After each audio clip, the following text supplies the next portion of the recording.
Selamat pagi, Pak Guru ucapkan kepada semua anak-anak Katolik kelas 5 CLC Pasir Putih yang hebat. Kita berjumpa lagi pada pagi hari ini dalam pembelajaran pendidikan agama Katolik dan budi pekerti. Kita sudah sampai di bab 2 ya anak-anak. Ini bab 2 yang diberi tajuk Yesus Kristus.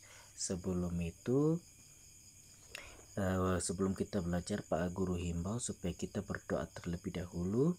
Ini doa yang sudah dituliskan di dalam ini, kita bacakan sama-sama dengan sepenuh hati kalian ya.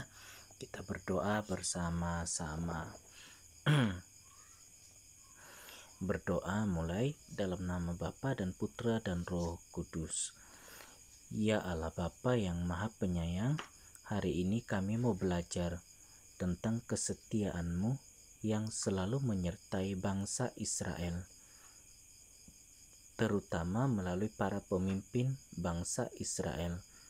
Bantulah kami supaya memahami dan meneladani para pemimpin yang setia kepadamu dan menerima Engkau sebagai Allah kami. Demi Kristus Tuhan kami. Amin. Dalam nama Bapa dan Putra dan Roh Kudus. Amin. Oke. Kita sudah di bab 2. Oke. Tajuknya di situ Yesus Kristus. Siapakah Yesus Kristus itu? Pak Guru mau tanya dulu, ayo, siapakah Yesus Kristus itu? Dia adalah Tuhan pengantara hidup kita yang menyelamatkan hidup kita dari dosa. Jadi Yesus Kristus adalah Tuhan dan Juru Selamat hidup kita. Nah, Pak Guru mau tanya nih, sudahkah kalian membuka hati untuk Tuhan Yesus masuk dalam hati kalian? Nah, itu penting itu, supaya dia masuk dalam hatimu dan menyelamatkan hidup kalian dari dosa. Nah, nanti ini dibaca di rumah ya. Nanti ini dibaca. Oke. Sekarang boleh kalian off dulu videonya, baru terus baca ini supaya kalian akan mengerti kesinambungan dari pembelajaran kita hari ini. Pak Guru langsung saja di bagian A, yaitu Daud sang pemimpin. Nah, kalian sudah pada dengar belum siapa ini Daud? Siapa Daud? Dia apa ini? Dia raja kedua yang menggantikan Saul menjadi raja Israel.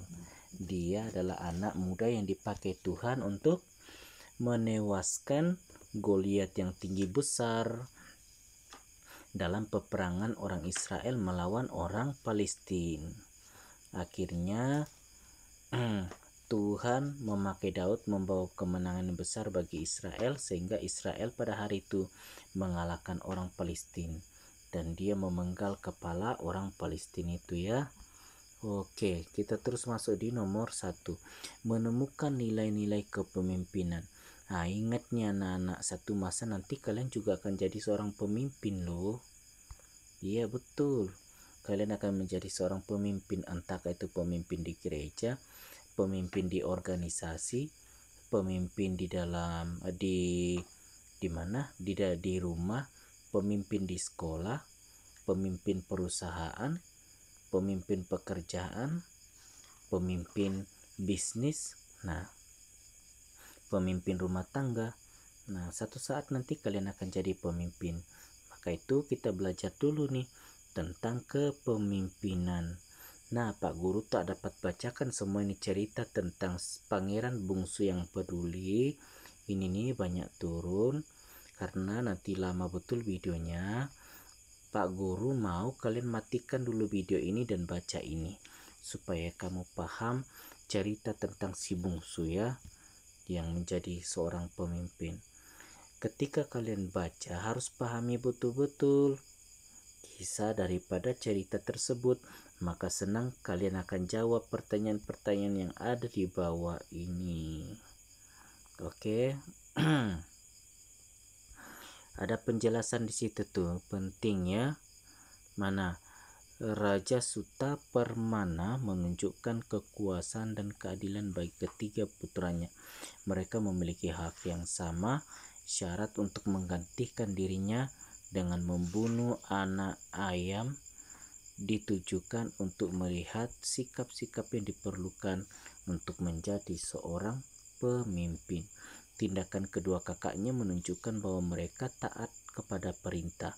Mereka memenuhi aturan, tetapi mereka melupakan hati nurani. Wah, bagus sekali tuh ya. Terus nomor 3 apa tuh? Si bungsu berani menanggung hukuman gantung karena baginya kebenaran, kepedulian, dan kesucian hati nurani lebih penting daripada perintah dan ketaatan. Oh, mantap sekali. Singkatan apa? Rangkuman daripada cerita di atas tadi ya. Oke. Nah, kalian kan calon-calon pemimpin yang baik nih. Coba sebutkan di dalam tabel ini. Nanti tulis di bukumu di situ sendiri ya. Coba tuliskan dalam berapa itu? 1, 2, 3, 4, 5. Dalam 5 kolom di tabel ini ciri-ciri sikap-sikap seorang pemimpin yang baik. Ya, coba nanti kamu tulis ya. Contohnya ini mungkin Pak Guru akan kasih contoh. Seorang pemimpin itu sikapnya adalah murah hati. Tindakan-tindakannya adalah menolong orang-orang yang susah dan orang miskin. Nah, begitu. Jadi tinggal 4 nanti kamu jawab dan WhatsApp ke Pak Guru. Kisah selanjutnya ini masih banyak loh. Nah, nanti kamu baca di situ karena ini penjelasannya sangat penting. Ini nanti ditulis ini karena ini rangkuman dari seluruh materi itu ya. Coba kita baca sedikit. Kisah di atas menunjukkan bahwa seorang pemimpin tidak lahir dengan sendirinya. Jiwa dan semangat kepemimpinannya dipengaruhi oleh keluarga. Orang tua kita adalah pemimpin kita dalam keluarga.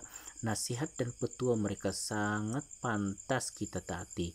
Namun kita pun dapat berkomunikasi dengan mereka, terutama jika ada hal-hal yang kurang kita mengerti. Wah, lain sebagainya di bawah ini kamu nanti baca, pahami, hayati, dan tulis. Sekarang kita habiskan dulu bagian A ya. Oke. Mana? Oke, sekarang kita masuk dalam pendalaman cerita Alkitab tentang kepemimpinan seorang Daud. Wah, mantap sekali nih ya. Janji Tuhan kepada Daud apa? Ada di dalam sini. Ada di dalam sini. Baca saja ya, baca saja, tidak payah ditulis. Ketika kamu baca, kamu pahami betul-betul, maka senang kamu jawab ini. Tengok, siapakah yang memimpin bangsa Israel sampai ke tanah Kanaan? Siapakah dia? Dia adalah seorang, ada nggak di dalam sini tuh? Dia adalah Joshua. Terus siapakah nabi yang diminta Allah untuk pergi kepada Raja Daud? Ada di dalam sini tuh. Ada di sini, ada di sini. Oh, ada di sini namanya. Terus apa isi perjanjian Allah bagi Daud? Oh, ada di sini tuh. Oh, ada di sini.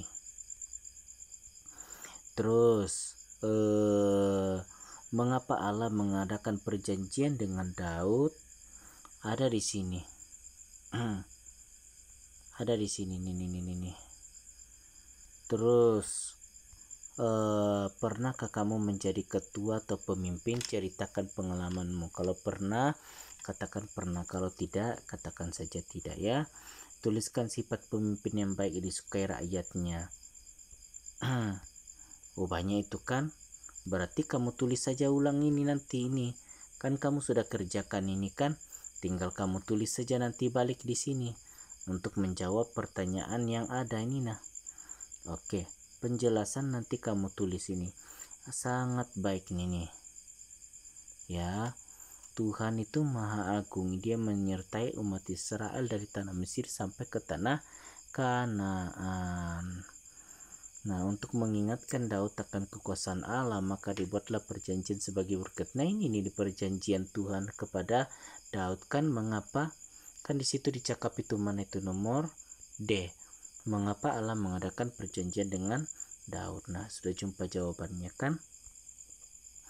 Oke, karena sudah terlalu banyak, kalian harus jawab. Jadi, Pak Guru kasih kalian excuse, tidak payah jawab ini. Tidak payah dijawab, dan juga ini tidak payah dijawab. Ini tidak payah dijawab ya. Oh, lebih baik ini yang harus dijawab. Maafkan Pak Guru ya. Ini yang dijawab, Pak Guru kasih batal ini deh. Pak Guru kasih batal yang ini. Yang ini. Ini ndak usah dijawab. Di bawah yang harus dijawab. Yang ini tadi ya. Mana itu? Yang ini. Oke. Nah, di akhir video ini kamu kasih mati video ini, lalu nanti kamu berdoa ini ya. Nah, kalau kamu pandai menyanyi ini, bagus sekali loh lagunya ini. Bila roh Allah ada di dalamku, ku kan menari seperti Daud menari. Nanti kamu nyanyikan di rumah lah. Oke, sampai di sini dulu pembelajaran kita. Nanti minggu depan kita masuk di bagian B. Sampai di sini dulu pembelajaran kita. Tuhan memberkati kita semua. Pak Guru tunggu tugas-tugasnya. Shalom, Tuhan Yesus memberkati.